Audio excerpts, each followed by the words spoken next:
Hello, എൻ്റെ പേര് ആര്യൻ. എനിക്കിപ്പോൾ 18 വയസ്സാണ്. ഞാൻ എൻ്റെ ബിടെക് ചെന്നൈയിൽ ചെയ്തുകൊണ്ടിരിക്കുക. എൻ്റെ ഫസ്റ്റ് ഇയർ ഇപ്പോൾ കഴിഞ്ഞതേ ഉള്ളൂ.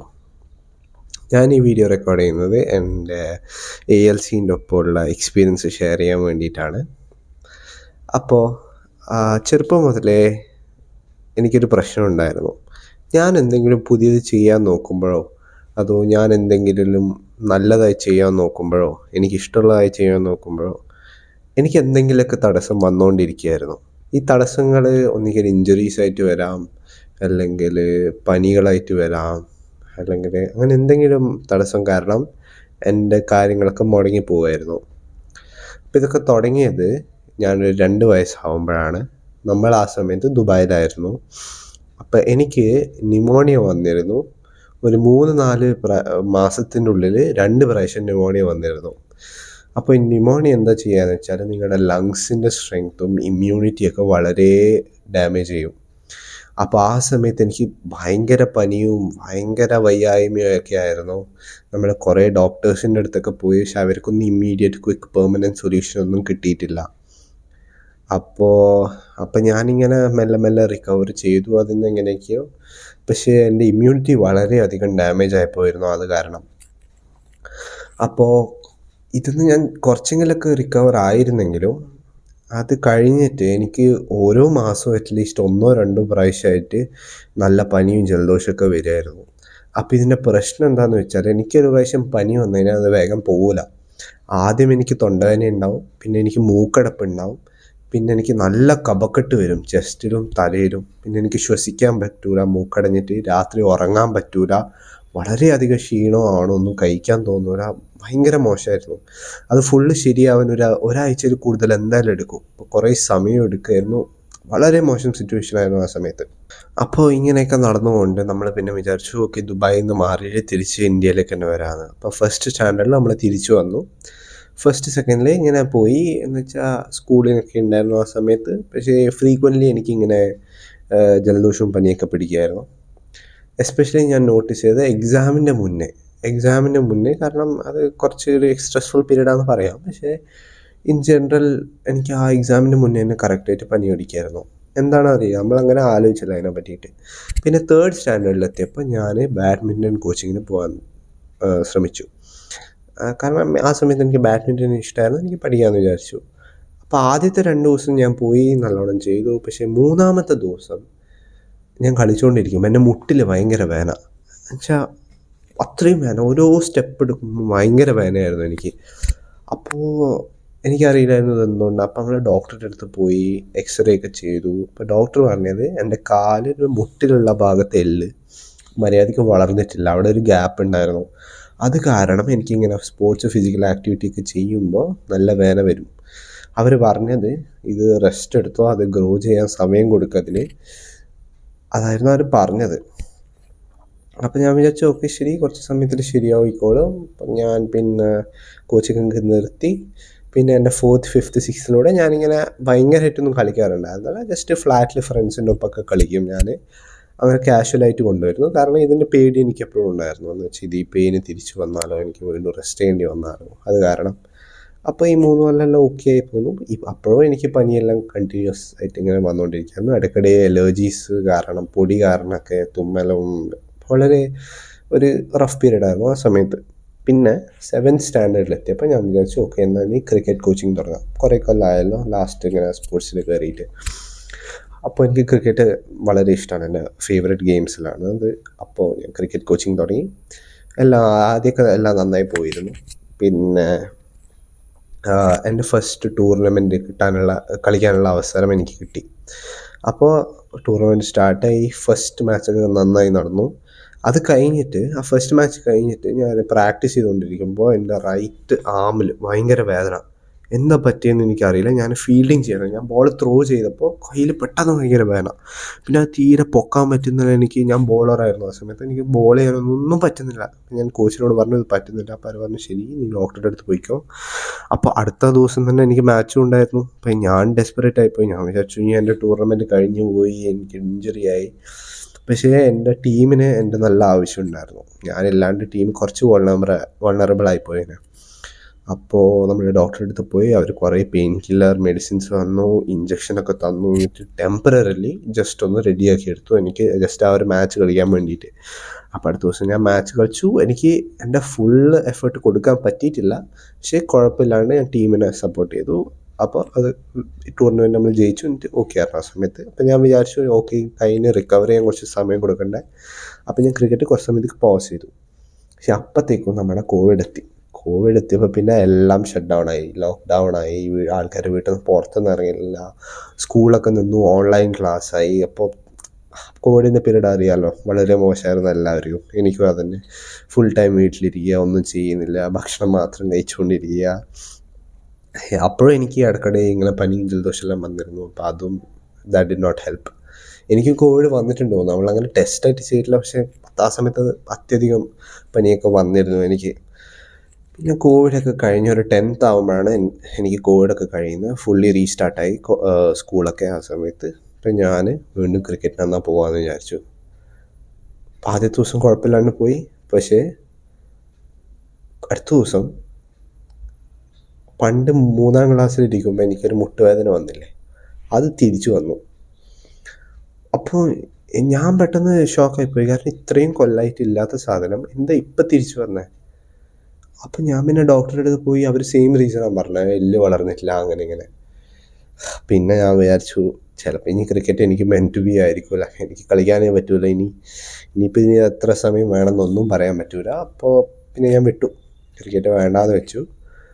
അപ്പോൾ പിന്നെ ഞാൻ ആ സമയത്ത് കോവിഡിൻ്റെ സമയത്ത് ഞാൻ നല്ലോണം തീറ്റിയായിരുന്നു, ജങ്ക് ഫുഡൊക്കെ ഭയങ്കരമായിട്ട് കഴിക്കുമായിരുന്നു.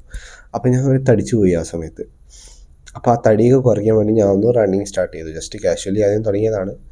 അപ്പോൾ മുട്ടുവേദന ഒന്നും കാണാത്തതുകൊണ്ട് ഞാൻ ഇങ്ങനെ കണ്ടിന്യൂ ചെയ്തു. അപ്പോൾ ഞാൻ ഓടി ഞാൻ നല്ല അടിപൊളിയായിട്ട് ഓടാൻ തുടങ്ങി. അപ്പോൾ സ്കൂൾ ടീമിലേക്ക് ഞാൻ സെലക്റ്റായി, അത്ലറ്റിക്സിൻ്റെ. നമുക്കൊരു ഇവൻറ്റ് വരികയായിരുന്നു വർഷത്തിലൊരിക്കൽ. നമ്മുടെ ഇവിടെ കണ്ണൂരിലെ എല്ലാ സ്കൂളും കൂടിയിട്ട് കമ്പീറ്റ് ചെയ്യും. അപ്പം ഞാൻ എൻ്റെ സ്കൂളിനെ റെപ്രസെൻ്റ് ആയിരുന്നു ആ സമയത്ത്. അപ്പോൾ ഇത് കൊല്ലത്തിലൊരിക്കലാണ് വരിക. അപ്പം ഞാൻ പ്രാക്ടീസ് ചെയ്യുമ്പോഴൊന്നും കുഴപ്പമില്ല, എല്ലാം ഓക്കെ അടിപൊളിയായി പോയി.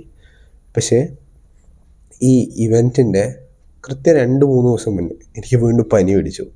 അപ്പോൾ ഇതാദ്യമായിട്ടാണ് ഒരു സ്പോർട്ടിങ് ഇവൻറ്റിന് മുന്നേ എനിക്ക് പനി പിടിക്കുന്നത്. കാരണം എക്സാമിന് മുന്നേ ഒക്കെ പിടിക്കുന്ന ഓക്കെ, പക്ഷേ ഇതിപ്പോൾ സ്പോർട്ടിങ് ഇവൻറ്റിനും ആയോ, വീണ്ടും തടസ്സങ്ങളിങ്ങനെ വന്നുകൊണ്ടിരിക്കുക. അപ്പോൾ ഒബ്വിയസ്ലി ആൻറ്റിബയോട്ടിക് കഴിച്ചു, ടെമ്പററി സൊല്യൂഷൻ ഉണ്ടാക്കി, എന്നിട്ട് എങ്ങനെയൊക്കെയോ ഓടി. പക്ഷേ എനിക്ക് പിന്നെയും 100% കൊടുക്കാൻ പറ്റിയില്ല ആ ഇവൻറ്റിന്. വിഷമം ഉണ്ടായിരുന്നു, പക്ഷേ എന്ത് ചെയ്യാനാണ്, അതിപ്പോൾ ഒരു ഹാബിറ്റ് പോലെയായി. പിന്നെ ഞാൻ 11th പിന്നെ ഞാൻ വിചാരിച്ചു 11th പോകുമ്പോൾ ഓക്കെ ഞാനത് കണ്ടിന്യൂ ചെയ്യും, പക്ഷേ ഇപ്രാവശ്യം ഞാൻ നല്ലോണം ശ്രദ്ധിക്കും. എസ്പെഷ്യലി ഈ ഇവൻറ്റ് വരുന്നതിന് കുറച്ച് ദിവസം മുന്നേ എനിക്ക് തീരെ ജലദോഷം പനിയൊന്നും പിടിക്കാണ്ടിരിക്കാൻ ഞാൻ തണുത്തതൊന്നും കഴിച്ചിട്ടില്ല. എൻ്റെ സറൗണ്ടിങ്സ് എല്ലാം നല്ല വൃത്തിയാക്കി വെച്ചു, നല്ല അലർജി വരാണ്ടിരിക്കാൻ. അധികം പുറത്തൊന്നും പോയില്ല അധികം, അങ്ങനെയൊക്കെ ചെയ്ത് നല്ലോണം സൂക്ഷിച്ചതാണ്. ഞാൻ പ്രാക്ടീസൊക്കെ ചെയ്യുന്നു അടിപൊളിയായിട്ട്. ഒരു ദിവസം മുന്നേ എൻ്റെ കാലിൽ ഭയങ്കര വേദന. പ്രാക്ടീസ് ചെയ്ത് വീട്ടിലെത്തിയപ്പോഴാണ് അത് പറ്റുന്നത്. ഞാൻ പെട്ടെന്ന് ടെൻഷൻ അടിച്ചു പോയി കേട്ടോ. കാരണം അടുത്ത ദിവസം ഓടാനുള്ള 1-2 ദിവസം ഓടാനുള്ളതാണ്. അപ്പം ഇങ്ങനെ കാലുവേദന ഇങ്ങനെ ശരിയാവും. ഡോക്ടറുടെ അടുത്ത് പോയപ്പോൾ പറയുന്നു മസിൽ ടയർ ആവുമല്ലോ. അപ്പോൾ പിന്നെ എന്ത് ചെയ്യാനാ, പിന്നെയും വീണ്ടും പെയിൻ കില്ലേഴ്സൊക്കെ എടുത്തു. ഇഞ്ചറി അങ്ങനെ തന്നെ ഉണ്ട്, പക്ഷേ പെയിൻ കില്ലർ എടുത്ത് പിന്നെ അറിയില്ലല്ലോ, അത് വെച്ചിട്ട് ഞാൻ ഓടി. പക്ഷേ അത്യാവശ്യം പണി കിട്ടിയിരുന്നല്ലോ കാലിന്. പെയിന് അത്യാവശ്യം നന്നായിട്ട് ഉണ്ടായിരുന്നു. അതിൻ്റെ എഫക്റ്റൊക്കെ പോയപ്പോൾ എനിക്ക് അത്ര നന്നായി പെർഫോം ചെയ്യാനും പറ്റിയിട്ടില്ല. അപ്പോൾ പിന്നെ അതും അങ്ങനെ പോയി. പിന്നെ 12th വന്നു. 12th ഇവൻറ്റിന് മുന്നേ എനിക്ക് വീണ്ടും പനി പിടിച്ചു. അപ്പോൾ അറ്റ് ദിസ് പോയിൻ്റ് എനിക്കിപ്പോൾ സർപ്രൈസ്ഡ് പോലുമല്ല, ഞാനിപ്പോൾ ഷോക്ക്ഡ് പോലുമല്ല. കാരണം ഒബ്വിയസ് ആണ്, എന്തെങ്കിലും ഒരു കാരണം ഇങ്ങനെ എന്തെങ്കിലും വലിയ സംഭവം വന്നു കഴിഞ്ഞാൽ എൻ്റെ അടുത്ത് നിന്ന് ആ ഓപ്പർച്യൂണിറ്റി പോയിപ്പോൾ. ഞാൻ വിചാരിച്ചു ഇത് ചിലപ്പോൾ ഒരു സൈനായിരിക്കും, ഞാൻ ചിലപ്പോൾ സ്പോർട്സിലേക്കല്ല പോകേണ്ടത്, എനിക്ക് പഠിത്തത്തിൽ കരിയറിൽ ഫോക്കസ് ചെയ്യേണ്ടി വരുമായിരിക്കും, അങ്ങനെ ആലോചിച്ചു. പിന്നെ 10th 12th ബോർഡ് എക്സാമിന് മുന്നേ എനിക്ക് നല്ല പനിയൊക്കെ പിടിച്ചിരുന്നു. അപ്പോൾ എനിക്കറിയില്ല, ഇപ്പോൾ അക്കാഡമിക്സിലും തടസ്സങ്ങൾ, സ്പോർട്സിലും തടസ്സങ്ങൾ, ആകെ കൺഫ്യൂസ്ഡ് ആയിരുന്നു ആ സമയത്ത്. പക്ഷേ പിന്നെ ഓക്കെ എങ്ങനെയൊക്കെയോ സർവൈവ് ചെയ്തു. 12th കഴിഞ്ഞ് എൻട്രൻസ് എക്സാമിൻ്റെ സമയമൊക്കെ എല്ലാവർക്കും പിന്നെ റഫ് ടൈമാണല്ലോ, അതൊക്കെ കഴിഞ്ഞു. ഞാൻ കോളേജിലെത്തി. അപ്പോൾ ഞാൻ ക്രിക്കറ്റ് കളിച്ചിട്ട് കുറേ ആയല്ലോ. അപ്പോൾ പിന്നെ ഞാൻ കോളേജിൽ വിചാരിച്ചു ഓക്കെ ഇനി റീസ്റ്റാർട്ട് ചെയ്യാം. ഇനിയിപ്പോൾ ഒബ്വിയസ്ലി എനിക്ക് 18 വയസ്സാവാനായല്ലോ, എൻ്റെ കാലൊക്കെ ശരിയായിട്ടുണ്ടാവും. കാലൊക്കെ ശരിയായി. അപ്പോൾ ഞാൻ ഫസ്റ്റ് ഡേ തന്നെ കോളേജിലെത്തി. എനിക്ക് ക്രിക്കറ്റ് കളിക്കാൻ ഭയങ്കര ഇഷ്ടമാണല്ലോ. ഞാൻ പോയി കളിക്കാൻ ഫസ്റ്റ് ഡേ തന്നെ. ഞാൻ ബാറ്റ് ചെയ്യുകയാണ് നെറ്റ്സിൽ. ഫസ്റ്റ് ബോൾ എറിഞ്ഞു. ഞാൻ ഇങ്ങനെ ഒരു നല്ല ഷോട്ട് കളിച്ചതാണ്. എൻ്റെ ഷോൾഡർ വീണ്ടും ഇഞ്ചുറി. അപ്പോൾ ഞാൻ ഭയങ്കര ഷോക്കായിപ്പോയി ആ സമയത്ത്. കാരണം എനിക്കെന്ത് ചെയ്യണോ, എനിക്കെന്ത് ഇഷ്ടമാണോ, ഞാൻ എന്ത് നല്ലത് ചെയ്യാൻ നോക്കിയാലോ എനിക്കിങ്ങനെ എന്തെങ്കിലുമൊക്കെ തടസ്സം വന്നുകൊണ്ടിരിക്കുക. അപ്പോൾ ഇതൊക്കെ കണ്ടിട്ട് ഞാൻ ആകെ വിഷമിച്ചു പോയി ആ സമയത്ത്. ഞാൻ അമ്മയും അച്ഛനോടും വിളിച്ച് പറഞ്ഞു എന്നെക്കൊണ്ട് പറ്റുന്നില്ല. അത് ഞാൻ മാക്സിമം ട്രൈ ചെയ്യുന്നുണ്ട്, പക്ഷേ തടസ്സങ്ങൾ വന്നുകൊണ്ടിരിക്കുകയാണ്. May be sports is not meant for me. ഞാൻ പിന്നെ അതിന് വിട്ടു. ഞാൻ എൻ്റെ കിറ്റൊക്കെ വേറെ ഫ്രണ്ടിന് കൊടുത്തു. ഞാൻ ക്രിക്കറ്റേ വിട്ടു ആ സമയത്ത്. ആകെ ഹോപ്പ് വിട്ടുപോയി. കാരണം ഒരാൾ 16-17 വയസ്സായിട്ട് ഇങ്ങനെ ചെയ്യാൻ നോക്കുമ്പോൾ ഓരോ പ്രാവശ്യം ഇങ്ങനെ തടസ്സം വന്നുകൊണ്ടിരിക്കുക കഴിഞ്ഞാൽ പിന്നെ എന്താ ചെയ്യുക? അതും അതിന് സൊല്യൂഷനും കിട്ടുന്നില്ല. ഇത്ര ഡോക്ടറുടെ അടുത്ത് പോയി ഇത്ര പൈസ ചിലവാക്കി ഇത്ര സ്കാൻസ് റിപ്പോർട്ട്സ്, എൻ്റെ അമ്മവും മടുത്തു ശരിക്കും. അപ്പം ഞാൻ വിചാരിച്ചു ഓക്കെ, ഇനി പഠിത്തത്തിൽ തന്നെ ഇരിക്കുക, സ്റ്റിക്ക് ചെയ്യുക. ഫസ്റ്റ് സെമിസ്റ്റർ ആണല്ലോ, നല്ലോണം ചെയ്യട്ടെ. നമ്മുടെ കോളേജ് ലൈഫിൽ എന്ന് വെച്ചാൽ കോളേജിൻ്റെ ഫസ്റ്റ് സെമിസ്റ്ററിൽ ഓരോ സെമിസ്റ്ററിലും 3 എക്സാം ഉണ്ടാവും. അപ്പോൾ ഈ 3 എക്സാമിന് മുന്നേ എനിക്ക് വീണ്ടും പനി വന്നുകൊണ്ടിരിക്കും. ഒരു എക്സാമിൽ എനിക്ക് അത്രയും പനി ഭയങ്കരമായിട്ട് പനി പിടിച്ചു പോയി. എന്ന് വെച്ചാൽ എക്സാമിൻ്റെ സമയത്ത് ഓപ്പൺ ബുക്ക് എക്സാം ആയിരുന്നു. എന്ന് വെച്ചാൽ ബുക്ക് നമ്മുടെ ഫ്രണ്ടിലുണ്ട്, നമുക്ക് ജസ്റ്റ് നോക്കി അനലൈസ് ചെയ്ത് എഴുതുക വേണ്ടു. അത്ര പോലും പ്രോസസ്സ് ചെയ്യാൻ പറ്റുന്നുണ്ടായിരുന്നില്ല. മാത്സിൻ്റെ എക്സാം ആയിരുന്നു, കാൽക്കുലേഷൻസ് ഒന്നും പറ്റുന്നില്ല എനിക്ക് തീരെ. ഞാൻ അങ്ങനെ തന്നെ അവിടെ ഉറങ്ങിപ്പോയി എക്സാം ഹോളിൽ. എനിക്ക് തീരെ പറ്റുന്നുണ്ടായിരുന്നില്ല.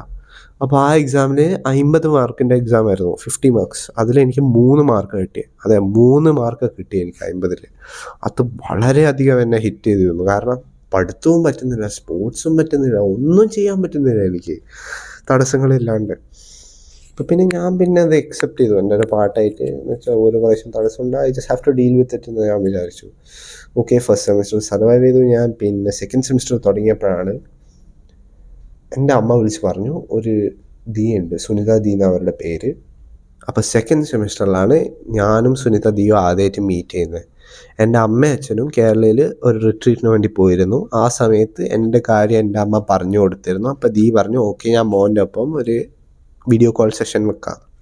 ആ സെഷനിൽ ദിയും ഞാനും ഇരുന്നിട്ട് മെഡിറ്റേറ്റ് ചെയ്തിരുന്നു. ദീ എനിക്ക് എന്തൊക്കെയാണ് ചെയ്യേണ്ടതെന്ന് പറഞ്ഞിരുന്നു, ഞാൻ ചെയ്തു. അപ്പോൾ അത് കഴിഞ്ഞ ഉടനെ എനിക്ക് നല്ലൊരു ഫ്രഷായൊരു ഫീലിംഗ് ആയിട്ട് തോന്നി. ആസ് ഇഫ് എന്തായാലും പുതിയൊരു മോട്ടിവേഷനൊക്കെ കിട്ടിയ പോലെ. അപ്പോൾ പിന്നെ ഞാൻ പെട്ടെന്ന് ആ ഒരു എക്സൈറ്റ്മെൻറ്റ് വിചാരിച്ചു ഓക്കെ, എന്നാൽ ഇനിയിപ്പോൾ ക്രിക്കറ്റ് ഇതൊക്കെ തിരിച്ച് തുടങ്ങാം, എന്തെങ്കിലും സംഭവിച്ചിട്ടുണ്ടോ ആ ഒരു വിശ്വാസം ഞാൻ വെച്ചു. അപ്പോൾ ഞാൻ തുടങ്ങി. പിന്നെ നോക്കുമ്പോൾ എൻ്റെ ജീവിതത്തിലെല്ലാം നന്നായിട്ടേ നടന്നിട്ടുള്ളൂ. ഇപ്പോൾ ആ ഒരു വീഡിയോ കോൾ ആ സെഷൻ കഴിഞ്ഞിട്ടൊരു 7-8 മാസം ആവണേ, ഇതുവരെ എനിക്കൊരു പനി വന്നിട്ടില്ല. ഞാൻ നുണ പറയില്ല, ഞാൻ ശരിക്കും ഇത് അത്ഭുതം തന്നെയാണ്. എനിക്ക് ഇതുവരെ പനി വന്നിട്ടില്ല. എൻ്റെ ക്രിക്കറ്റും കാര്യങ്ങളും പഠിത്തമെല്ലാം അടിപൊളി. ഇത്ര നന്നായിട്ട് ഞാൻ എൻ്റെ ജീവിതത്തിൽ പെർഫോം ചെയ്തിട്ടില്ല. എൻ്റെ ഫോക്കസ്, എൻ്റെ മെമ്മറി എല്ലാം വളരെയധികം ഇമ്പ്രൂവ് ആയിരിക്കുക. അപ്പോൾ അതന്നെയാണ് എൻ്റെ മെയിൻ ടേൺ അറൗണ്ട്. ആ വീഡിയോ കോളിൽ ദീ പറഞ്ഞത് എൻ്റെ അമ്മ മുന്നേ ഉള്ള ജന്മങ്ങളിൽ ചെയ്ത ബാഡ് കർമ്മ കാരണമാണ് എനിക്കിപ്പോൾ ഇത്ര പ്രശ്നങ്ങളൊക്കെ വരുന്നത്. അവരൊരു കാര്യം കൂടി ഡീറ്റെയിലിൽ മെൻഷൻ ചെയ്തിരുന്നു.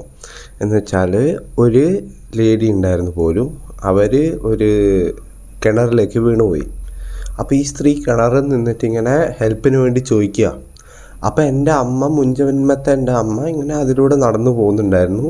ഈ ഹെൽപ്പിന് വിളിക്കുന്ന ഒച്ച കേട്ടിട്ട് അമ്മ അത് രക്ഷിക്കാണ്ട് പോയി.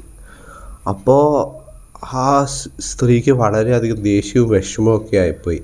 അപ്പോൾ അതേ സ്ത്രീ എൻ്റെ ലെഫ്റ്റ് ഷോൾഡറിൽ വന്നിരുന്നിട്ട് എനിക്ക് ചെയ്യേണ്ട കാര്യങ്ങളിൽ നിന്നെല്ലാത്തിനും എന്നെ മാറ്റി വിളിക്കുക, എന്നെ പിന്നോട്ട് വിളിക്കുക.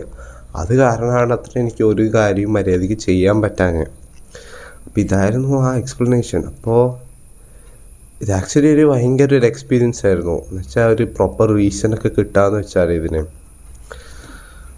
അപ്പോൾ ഞാൻ പറഞ്ഞു വരുന്നത്, ഈ ബ്രീത്തിങ് എക്സസൈസൊക്കെ ചെയ്യാൻ തുടങ്ങിയപ്പോൾ പിന്നെ എനിക്ക് തീരെ ഇതുവരെ ഒന്നും ജലദോഷമേ വന്നിട്ടില്ല. 7 മാസമായിട്ട് ജലദോഷവും പനിയും ഒന്നും വന്നിട്ടില്ല. ഞാൻ ഇപ്പോൾ വളരെ ഹെൽത്തി ആയിട്ട് ചെയ്യുന്നു എല്ലാം. അപ്പോഴാണ് നമുക്കതിൻ്റെ ആക്ച്വലി വാല്യൂ മനസ്സിലാവുന്നത്. എന്ന് വെച്ചാൽ ഒരു 15 മിനിറ്റ് നമ്മൾ ഒരു ദിവസത്തിൽ ചെയ്യുന്നുള്ളൂ. പക്ഷേ എന്നിട്ടും അതിൽ ഇത്ര വലിയൊരു ഇമ്പാക്റ്റാണ് ഉണ്ടാവുന്നത്. എനിക്ക് 17 വർഷം എടുത്തു ഈ ഒരു ടെക്നിക്കൊക്കെ കണ്ടുപിടിച്ചെടുക്കാൻ. അപ്പോൾ ഞാൻ വളരെയധികം ഹാപ്പിയാണ്, വളരെയധികം സാറ്റിസ്ഫൈഡാണ്. ഞാൻ ഇപ്പോഴും കണ്ടിന്യൂ ചെയ്തുകൊണ്ടിരിക്കുന്നു. പോരാത്തതിന് ഈ ബ്രീതിങ് ടെക്നിക്കൊക്കെ ചെയ്യുമ്പോൾ നമുക്ക് സോഷ്യലി കുറേ കാര്യങ്ങളും കൂടി മനസ്സിലാവും. അത് നമ്മൾ കുറേ കൂടി സോഷ്യലി അവെയറാവും. എന്നുവെച്ചാൽ ഏതൊക്കെ ആൾക്കാരാണ് നല്ല കമ്പനി, ആരൊക്കെ നമ്മൾ കൂട്ടുകൂടണം, കൂട്ടുകൂടാൻ പാടില്ല, എന്താണ് ശരി, എന്താണ് തെറ്റ്, നല്ലൊരു ഇൻറ്റ്യൂഷൻ പവറൊക്കെ നമുക്ക് വരും. പിന്നെ മെമ്മറിയൊക്കെ ഞാൻ പറഞ്ഞല്ലോ, മെമ്മറിയൊക്കെ നല്ലോണം കിട്ടും. പിന്നെ പഠിക്കാനൊക്കെ നല്ല ഊർജവും നമ്മൾ പഠിക്കുന്നതിൻ്റെ റിസൾട്ടും ഒക്കെ നന്നായിട്ട് വരും. അപ്പോൾ ഇതാണ് എൻ്റെ ഓവറോൾ എക്സ്പീരിയൻസ് ALCU സുനിത. അതിൻ്റെ ഒപ്പം നിങ്ങളും ട്രൈ ചെയ്ത് നോക്കൂ. നിങ്ങളുടെ ലൈഫ് കംപ്ലീറ്റ്ലി ചേഞ്ച് ആയിക്കോളും. Thank you.